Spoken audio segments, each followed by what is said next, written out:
Vamos ler aí a parte final, que vai do verso 9 ao verso 14. O pregador, além de sábio, ainda ensinou ao povo conhecimento. E atentando e esquadrinhando, compôs muitos provérbios.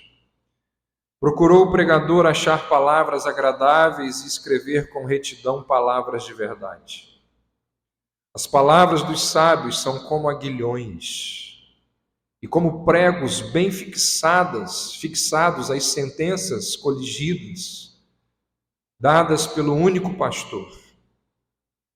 Demais, filho meu, atenta, não há limite para fazer livros, e o muito estudar é enfado da carne. De tudo que se tem ouvido, a suma é: teme a Deus e guarda os seus mandamentos, porque isto é o dever de todo homem. Porque Deus há de trazer a juízo todas as obras, até as que estão escondidas, quer sejam boas, quer sejam más. Vamos orar? Ó Deus, quando nós vamos encerrar as mensagens pregadas neste livro, nós agradecemos o tempo em que aqui estivemos meditando e refletindo nas verdades deste livro tão extraordinário, que elas possam abençoar as nossas vidas e que hoje, mais uma vez, o Senhor possa transmitir graça aos nossos corações. É a nossa oração, em nome de Jesus. Amém. Salomão termina a sessão anterior a essa que nós lemos, está aí no verso 8. Ele termina a sessão, a parte anterior, dizendo: vaidade de vaidade, diz o pregador, tudo é vaidade. Ou seja, ele termina exatamente da maneira como ele começou. Essa é uma técnica literária muito conhecida por aqueles que trabalham com a escrita de livros, com os escritores, chamada de inclusio. Essa técnica mostra, ou ela nos lembra, que o escritor, ele começa e termina a sua composição dizendo exatamente a mesma coisa. Inclusio. Termina do jeito que começou e começa do jeito que vai terminar. E aí Salomão então termina dizendo vaidade de vaidade. Lá atrás, lá no início, lá na primeira mensagem, nós vimos que a palavra vaidade aqui, palavrinha lá do hebraico chamada revel, ela é a metáfora para a futilidade da vida no mundo caído. Lá no sentido literal da palavra, ela se refere àquele vapor que sai do bule quando você está fervendo água para fazer um café. Sabe aquele vaporzinho ali que sai do bule? Pois é. É a ideia aqui de vaidade. E é a palavra que Salomão utiliza para falar da nossa vida. Ele diz vaidade de vaidade é a nossa vida. Ele está querendo lembrar, olha, assim é a vida.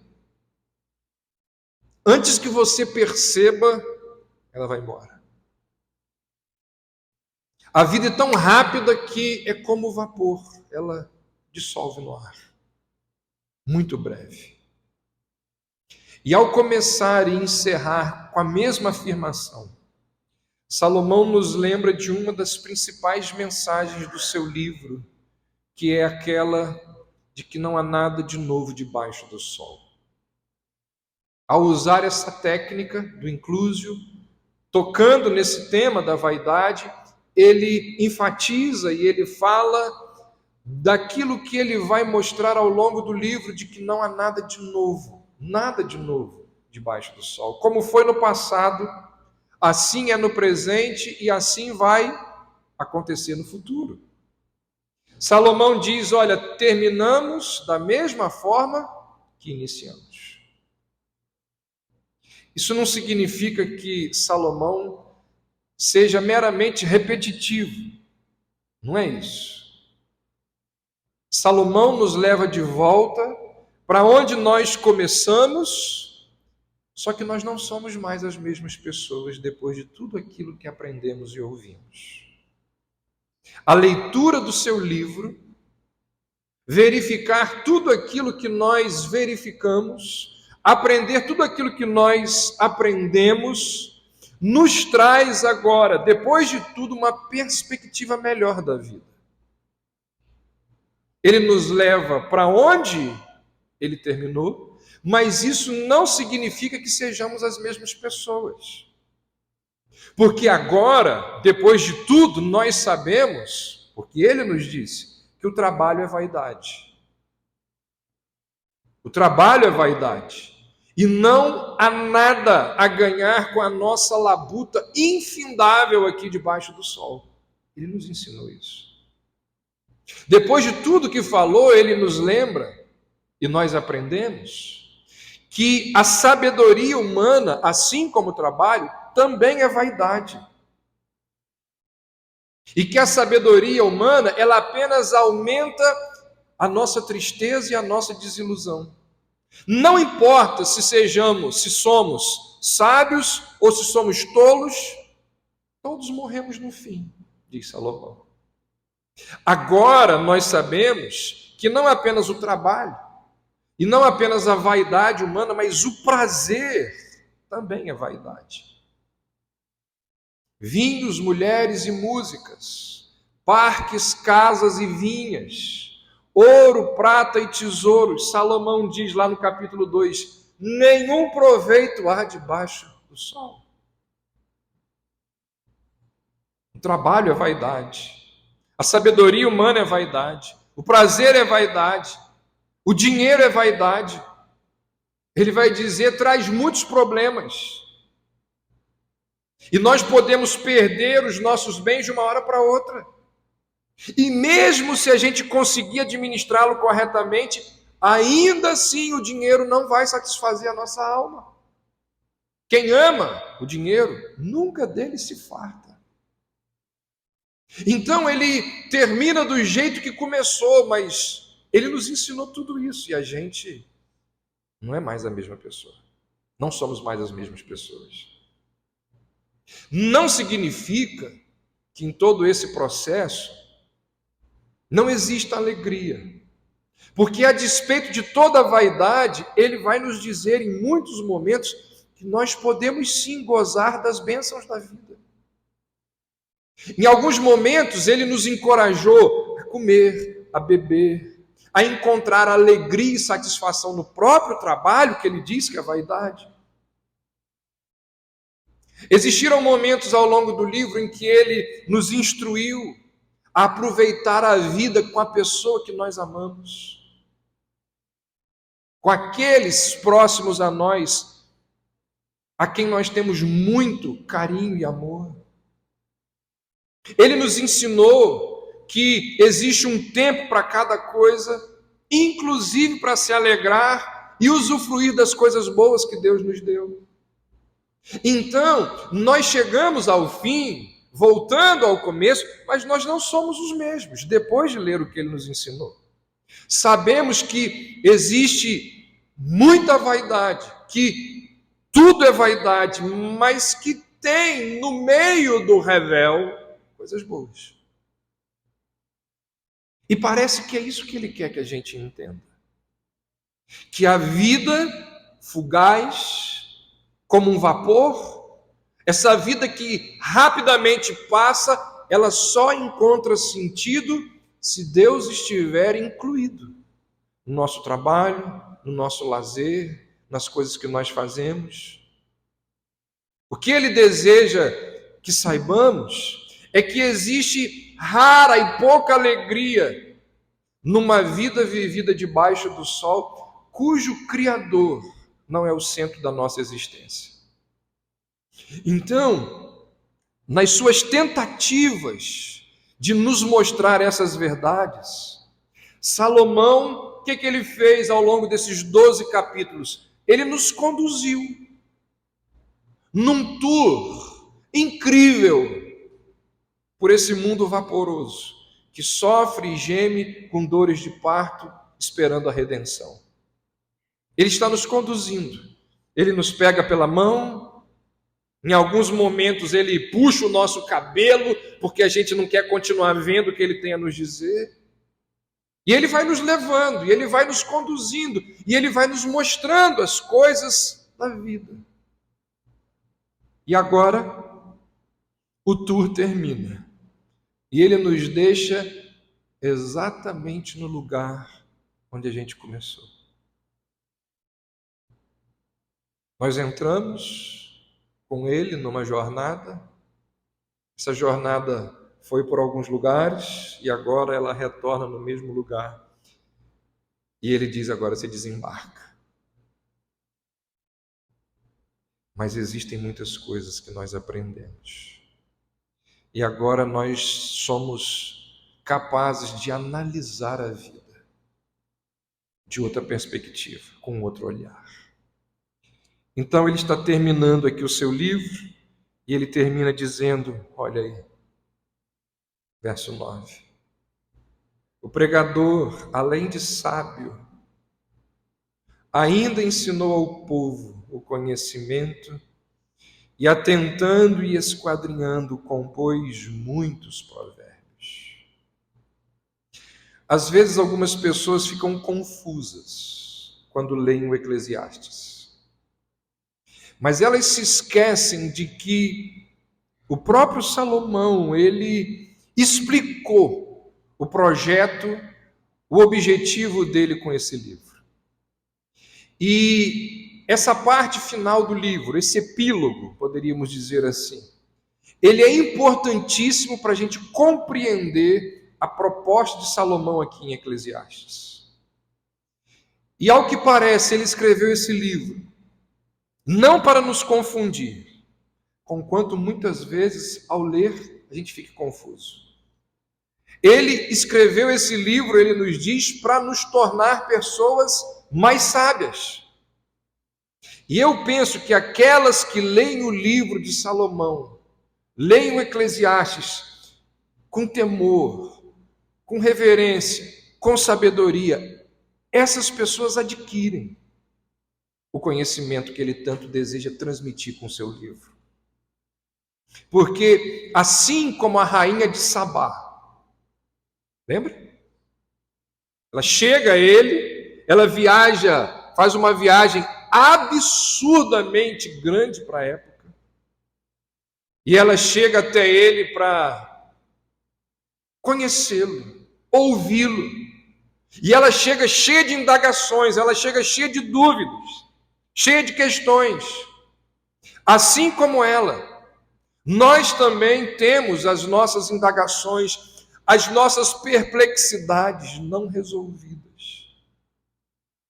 E assim como ela, nós precisamos ser guiados.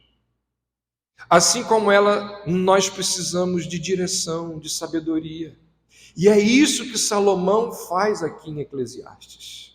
Ele vai conduzindo e guiando o leitor a um doloroso e cuidadoso exame acerca da vida debaixo do sol. Nesse mundo quebrado, nesse mundo caótico, nós precisamos de um guia que tenha sensibilidade. E aí, não por acaso, olha o que diz então o verso 9: procurou o pregador ter palavras agradáveis. Perdão, no verso 10. Procurou o pregador achar palavras agradáveis. E alguém pode pensar assim, como agradáveis? Ele falou cada coisa que quando a gente lia essas palavras parecia como se ele estivesse dando um nocaute na gente. Falou coisas duras, mas teve muita coisa agradável. Salomão nos brindou aqui com frases encantadoras, inesquecíveis. Há tempo para todas as coisas debaixo do sol. É melhor ir à casa onde há luto do que à casa onde há banquete. Tudo fez Deus formoso no seu tempo. Também pôs a eternidade no coração do homem. Alegra-te, jovem, na tua mocidade. Lança o teu pão sobre as águas. São frases conhecidíssimas que extrapolam os muros eclesiásticos. São frases que são conhecidas de pessoas que nada têm a ver com a religião. Poderíamos dizer que são frases que se tornaram de domínio público, de tão belas, de tão encantadoras. E Salomão é encantador, não apenas pelas coisas que diz, mas também pela maneira que diz. Através de Salomão, o Senhor escolheu palavras agradáveis, que inspiram a nossa imaginação, que trazem fascínio à nossa mente, que alegram o nosso coração. É o que ele diz aqui. Mas não só isso. Salomão também escreveu, olha aí o que ele diz, ainda no verso 10, com retidão, palavras de verdade. Não basta ele escrever com clareza, não basta ele ter um estilo encantador na escrita, é necessário que aquilo que ele escreva seja verdadeiro. E se há uma coisa que a gente pode confiar que o pregador fez, foi contar a verdade. Não só a verdade sobre Deus, mas a verdade sobre esse mundão no qual nós vivemos. Como Salomão foi e é realista acerca do mundo no qual nós vivemos. E aí, sabendo o que o pregador disse e como disse, naturalmente nós somos levados a fazer uma pergunta. Por quê? Essas palavras agradáveis, elas têm um propósito? Qual foi a razão pela qual o pregador falou sobre a vaidade da vida? Ele diz no verso 11: as palavras dos sábios são como aguilhões. O que é um aguilhão? É uma ferramenta usada pelo pastor. Era uma vara pontuda que era usada ali para cutucar aquele animal teimoso a continuar andando. O aguilhão não é para ferir o animal.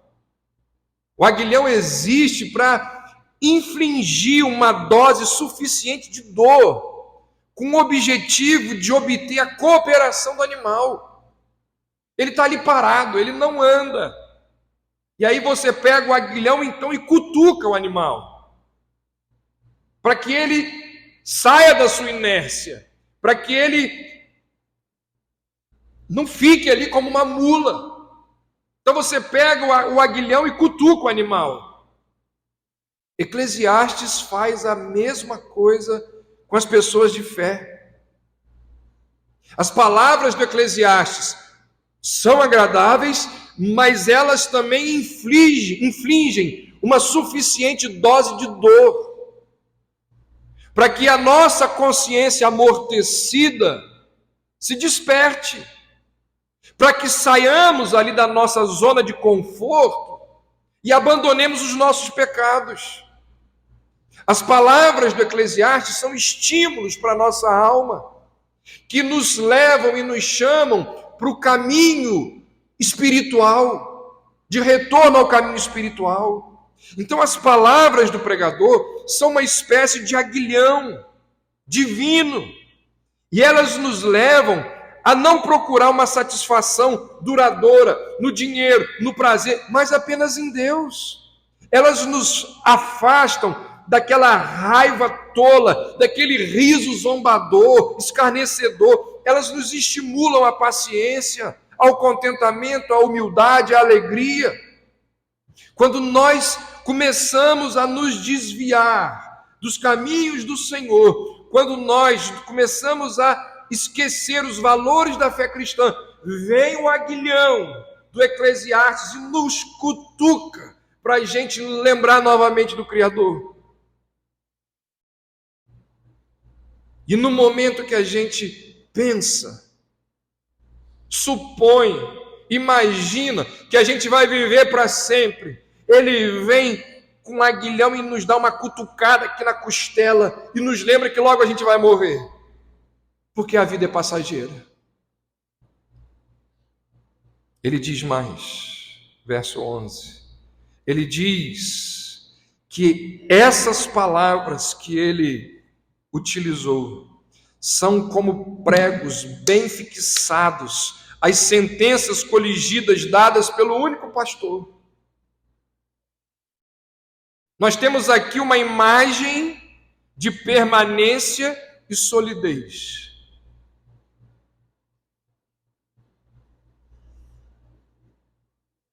Lá na casa da minha mãe tem um banquinho de madeira, pequenininho assim, esses pequenininhos, que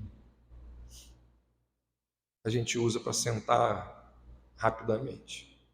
Aí de vez em quando meus filhos vão lá, entram lá na oficina, que era do meu pai, aí pegam um preguinho e vão lá naquele banco e bate assim, ó. Coloca o prego todinho lá.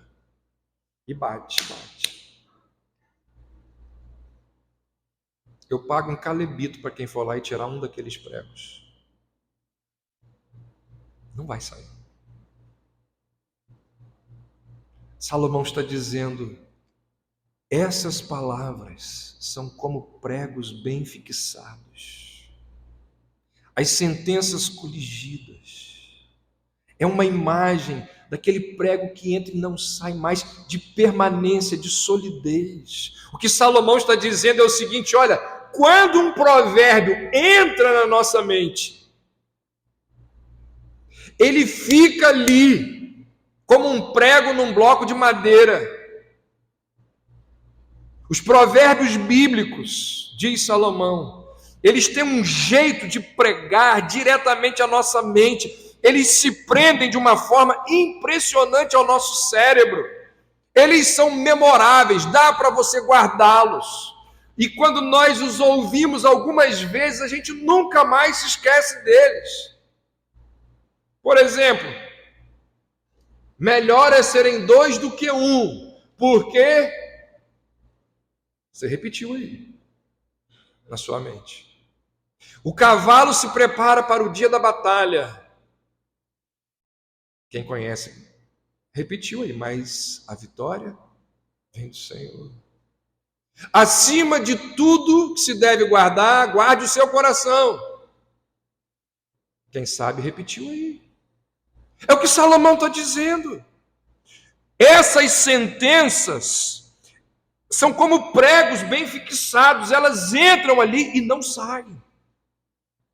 Ficam ali. Ali permanecerão para sempre. Assim são as palavras do Senhor. E por falar em palavras ditas e proferidas, com o objetivo de ensinar, de admoestar, Salomão vira e diz no verso 12, não há limites para fazer livros. Já no mundo antigo, as bibliotecas reais eram repletas de livros. Quando Napoleão controlou a Europa, Napoleão impôs à Inglaterra o chamado bloqueio continental. A Inglaterra foi o primeiro país do mundo a fazer a Revolução Industrial. E ela precisava vender suas mercadorias, que eram produzidas em larga escala. E como Napoleão não conseguiu invadir a Inglaterra, porque a Inglaterra era a rainha dos mares, os barcos franceses não conseguiam vencer os ingleses. Napoleão então bloqueou a Inglaterra do continente. Ninguém comercializa com a Inglaterra. Todos proibidos. Mas teve um rei que continuou de forma escondida comercializando com os ingleses, Dom João VI. Quando Napoleão descobriu, Napoleão mandou o principal general dele, um homem chamado Junot, para matar Dom João e a família real. Dom João faz o quê? Junta as tralhas dele e vem fugido para o Brasil, 1808. Só que ele não vem sozinho, vem a corte, vem muita gente, vem mais de 3.000 pessoas, desembarca todo mundo no Rio de Janeiro, um monte de navio. E Dom João falou assim: a Biblioteca Real vai junto comigo. Ele trouxe 3 navios cheios de livros, que deram origem à Biblioteca Nacional que nós temos ali no Rio de Janeiro. Já naquela época, as bibliotecas elas eram cheias de livros. Muito antes disso, já eram cheias de livros. Nos dias de hoje, sabe-se que mais de 1 milhão de livros são produzidos no mundo por ano. É um número absurdo. Quantos livros já foram escritos? E você não lê nenhum por mês, né? O que Salomão está dizendo aqui é o seguinte: olha, conhecimento não se esgota, não tem fim. Livros e livros e livros sendo escritos todo ano, década, séculos, milênios, os livros não param de ser escritos. Não há limites. Conhecimento não se esgota. E olha que quem está falando isso não é qualquer um. É simplesmente o homem mais sábio da antiguidade. E o que ele está dizendo aqui nos serve de alerta. Por quê? Porque Salomão está insistindo no fato de que ler Foucault, Platão, Dawkins, ou seja lá quem for, ele diz, ler todos esses homens, todos esses filósofos, não vai tapar o buraco que existe no nosso coração, porque conhecimento só é verdadeiramente útil quando ele é encaixado no lugar certo do quebra-cabeça. Conhecimento por si só não vale de nada. Quando Paulo escreve a Timóteo, Paulo vira e diz assim: Timóteo, exorta as pessoas e diga a elas que elas venham a aprender sempre, mas que elas cheguem ao conhecimento da verdade.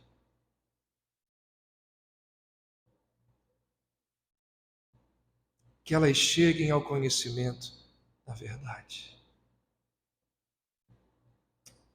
E aí nós chegamos ao fim do livro. E fica aqui uma última indagação. O que a gente deve levar para casa? O que a gente deve levar com a gente quando nós fechamos o livro de Eclesiastes?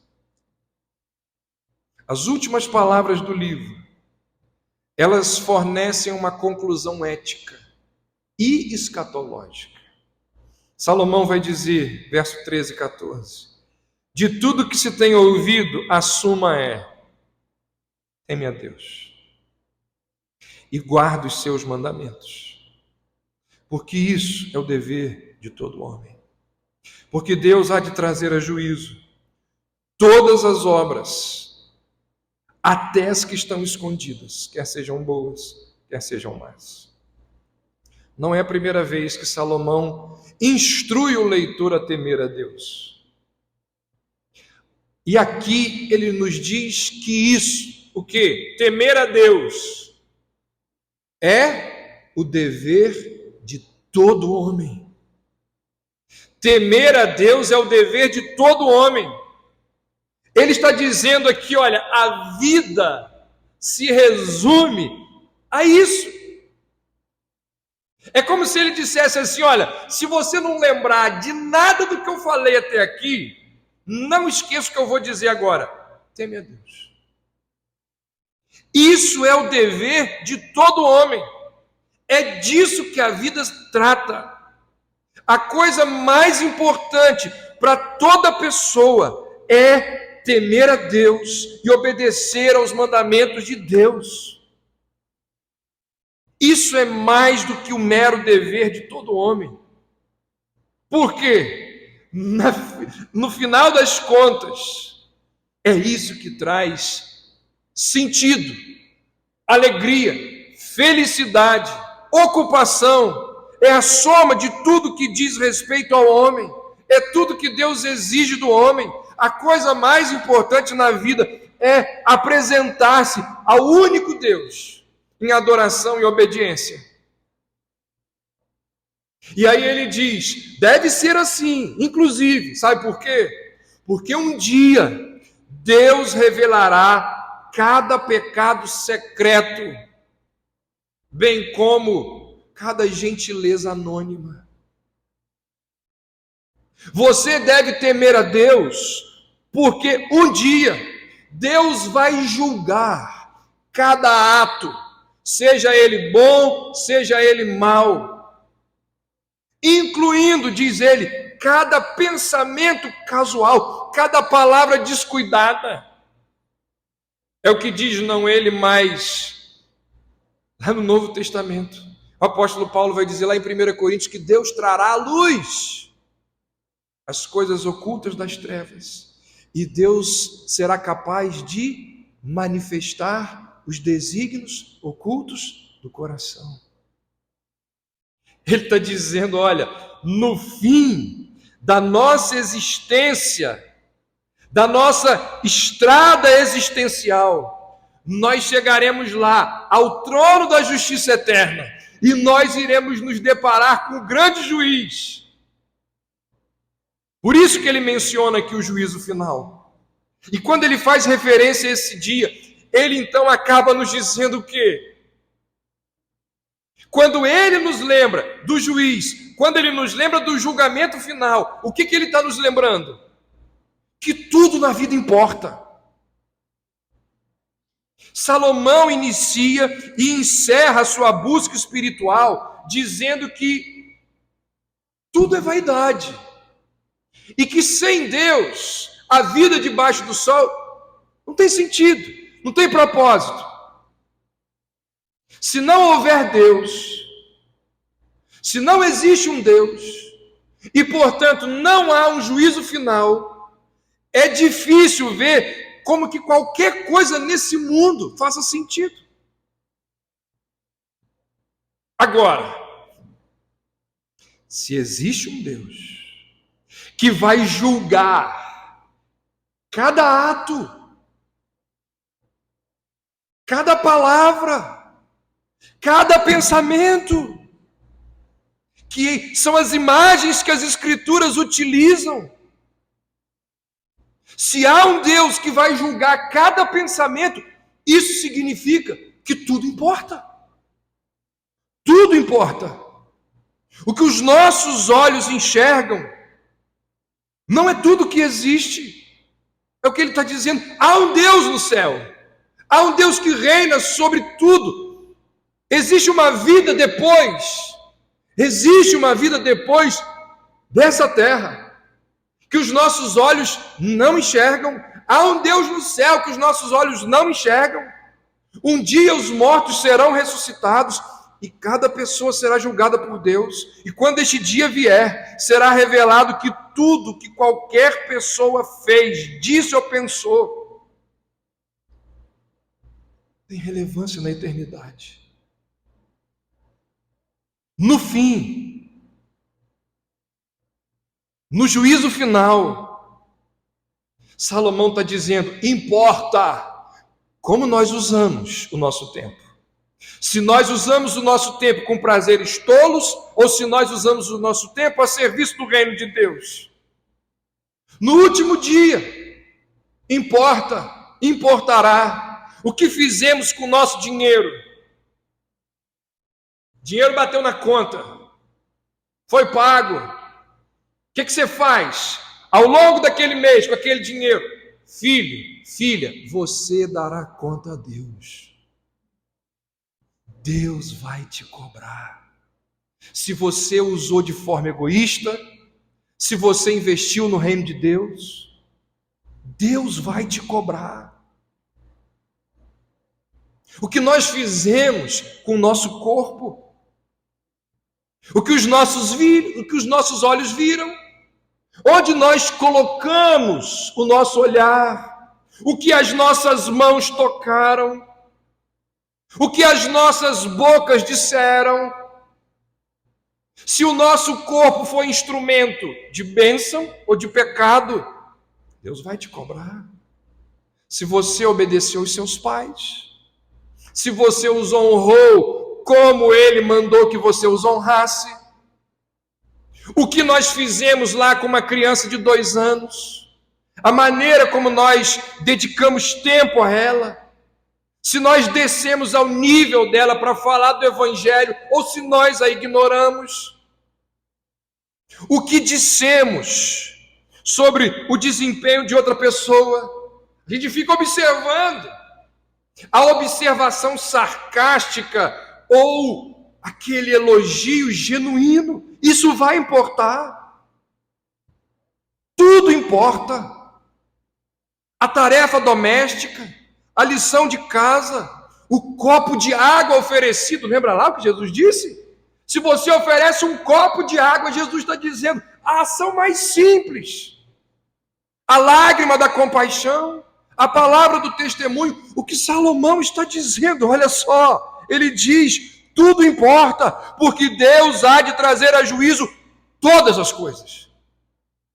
Todas as coisas.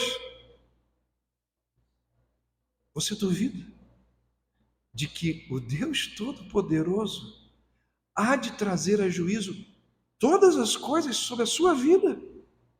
Você duvida? Ah, mas são bilhões e bilhões de pessoas, ele sabe. Tenta. Ou seja, Salomão encerra o seu livro dizendo o seguinte: quando eu falo de vaidade de vaidades, tudo é vaidade, não é que nada importa. O que eu quero dizer é que tudo importa. Para Deus, tudo importa. O que fizemos, como fizemos, por que fizemos, terá relevância eterna. A razão pela qual tudo no universo importa é porque nesse mundo tudo está sujeito ao veredito final de um Deus que conhece os segredos do seu coração. Ou seja, Eclesiastes não termina com uma promessa de graça. Eclesiastes termina com uma advertência de juízo. Mas quando ele nos faz uma advertência de juízo, na verdade ele está apontando para o Evangelho. Ele aponta para o Evangelho, porque a advertência do julgamento aponta para o Evangelho. Se é verdade que Deus levará tudo a um julgamento, então é de importância desesperadora que sejamos considerados justos naquele dia, porque se não formos considerados justos naquele dia, estaremos perdidos. E como é possível sermos considerados justos naquele dia? Descansando na obra salvadora de Cristo. A advertência de juízo aponta para o Evangelho. A advertência de juízo aponta para a necessidade de sermos justos. A advertência de juízo aponta para aquele que nos faz justos.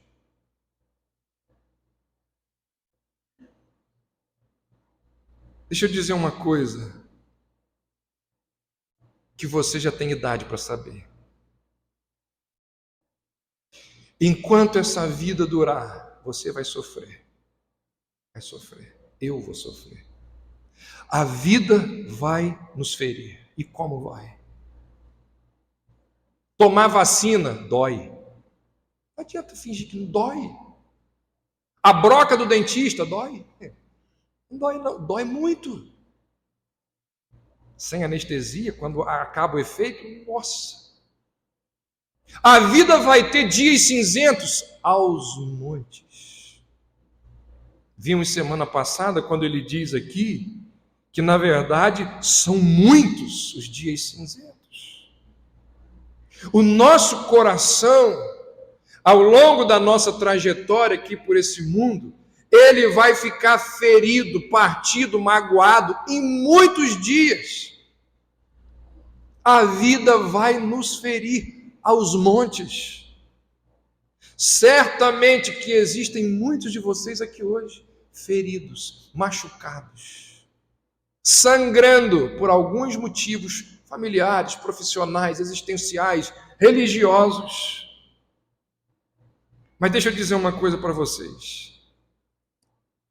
Saber que essa é a realidade, e é isso que o Eclesiastes nos propõe. Saber que essa é a realidade de um mundo partido e quebrado que há de nos ferir, por mais estranho que seja, ameniza a nossa dor. Fica menos doído. É melhor saber desde logo.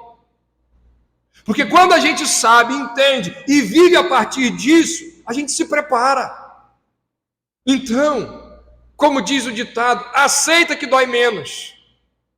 No final das contas, essa é uma boa notícia. Sabe por quê? Preste atenção, eu estou concluindo a mensagem e o enredo aqui do livro de Salomão. Por quê? Por que saber que dói e que vai continuar doendo? Por que saber que esse mundo quebrado há de nos trazer muito sofrimento? Por que saber disso é uma boa notícia? Isso é parte do plano. Porque saber disso nos leva a entender que nós não fomos criados para viver aqui. Nós estamos aqui de passagem. Saber disso, do mundo frustrante, cheio de dor, faz o nosso senso de eternidade latejar dentro da gente. Acontece isso com você? Diante da impunidade, do crime, diante da injustiça, diante de um problema familiar, diante de situações que te deixam tenso, você não tem aquele Senhor, que vontade de ir embora. É isso. É isso. Faz o nosso senso de eternidade latejar.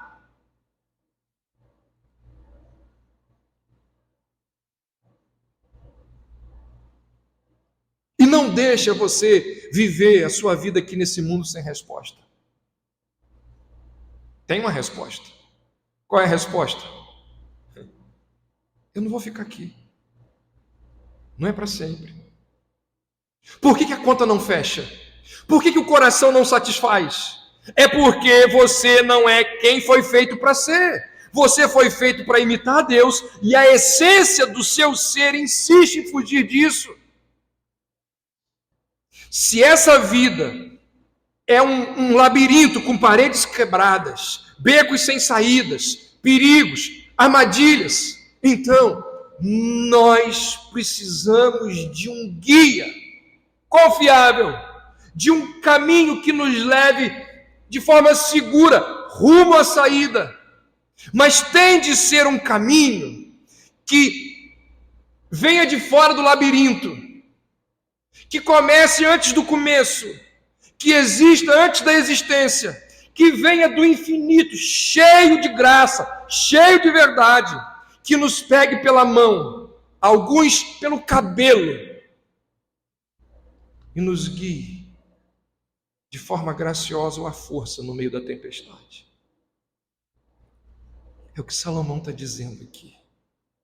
Eclesiastes é um resumo da minha, da sua, das nossas vidas. Frustração, tédio, prazer, alegria, tristeza, e tudo isso fazendo sentido quando nós vemos que Deus usa essas coisas para nos guiar pela vida rumo a Ele mesmo. Irmãos, esse mundo tem muita coisa feia, muita coisa quebrada, mas no meio de tudo isso, existem vislumbres dados por Deus de uma terra distante que iremos para sempre morar. Nessa terra não existe nada quebrado. Nessa terra não existe nada de imperfeito, nada feio.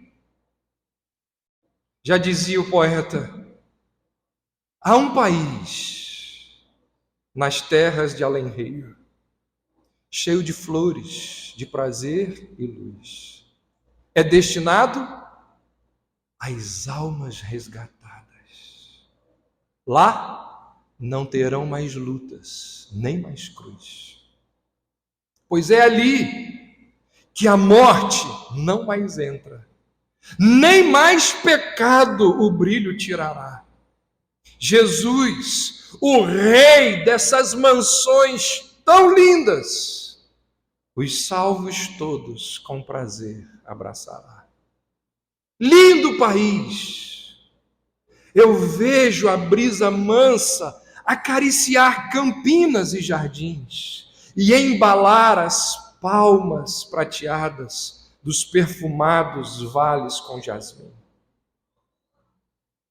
E quando o sol se põe no horizonte, eu julgo ver em sonhos este lar, vejo os amigos já ressuscitados e todos nós, nosso bom Jesus, louvar. Quando nós chegarmos nesse local,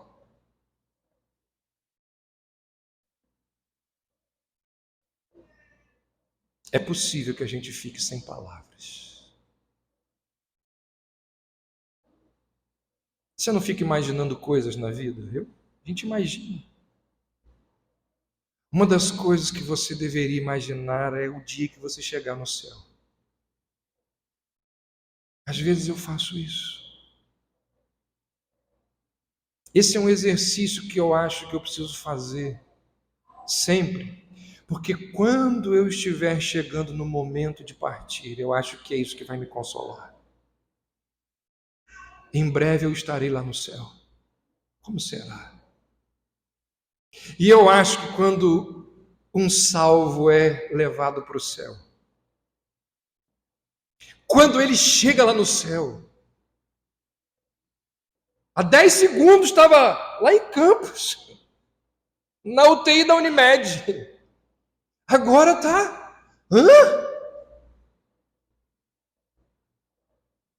A gente olha aquilo e... que é isso? Até a gente entender, a gente vai ficar ali sem palavras. E se você ficar sem palavras, sugestão, use aquelas palavras que a rainha de Sabá utilizou. Porque assim como ela, você está sendo atraído a Jerusalém. No caso, a nova Jerusalém. A beleza, a verdade, a justiça e o sangue o atraíram até ali. E quando você se encontrar lá com o rei, e quando você visualizar a casa que ele edificou para você, e quando você visualizar o templo feito por pedras vivas, de todas as línguas e nações, quando você visualizar ali as vestes lavadas em sangue, quando você visualizar o cordeiro que foi morto, mas vive, é possível que você, naquele momento, fique fora de si. É provável que você não tenha palavras. E aí, nesse momento, você pode dizer: é verdade, é verdade. O que contaram a respeito dessa terra, agora eu vejo com os meus próprios olhos. Felizes são os que estão aqui, diante do Senhor, celebrando e louvando a tua sabedoria. A tua sabedoria, a tua glória, a tua beleza superam em muito tudo aquilo que eu imaginava e ouvi quando estava lá na terra. A teu respeito, Jerusalém, Nova Jerusalém, a teu respeito, Senhor, não me contaram nem a metade. Palavras que a gente pode usar quando chegarmos naquele lindo país. Espera só para você ver.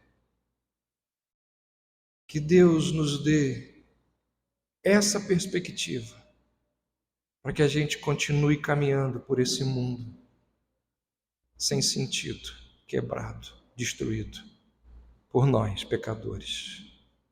E que essas verdades que aqui nós ouvimos possam consolar os nossos corações e nos guiar nesse labirinto até aquele dia em que Deus for chamando cada um de nós.